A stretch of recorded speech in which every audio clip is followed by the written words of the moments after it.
క్రైస్తవుడుగా క్రైస్తవ మతాన్ని పాటిస్తున్నానని జగన్మోహన్ రెడ్డి చెప్పారు. అది తప్పులేదు. బైబిల్ 4 గోడల మధ్యన అన్నారు. బహిరంగంగా కూడా చదవచ్చు, తప్పేం లేదు. అదే సందర్భంలో ఏ మతాచారాలు పాటించేవాళ్ళు ఆ మతాచారాలను పాటించడంలో తప్పు లేదు. వేరే మతాలకు సంబంధించినటువంటి కార్యక్రమాలకు వెళ్ళినప్పుడు అక్కడ మతాచారాల ప్రకారం నడుచుకోవాలి, అది పాటించాలి. అది ఇక్కడ జగన్మోహన్ రెడ్డి మిస్ అయింది.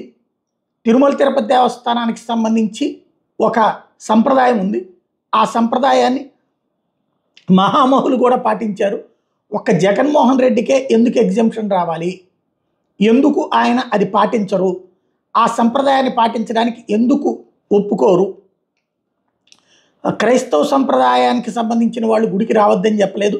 డిక్లరేషన్ మీద సంతకం పెట్టమంటే ఎందుకు పెట్టడం లేదు? ఇది తాజాగా చంద్రబాబు నాయుడు సూటిగా వేసినటువంటి ప్రశ్న.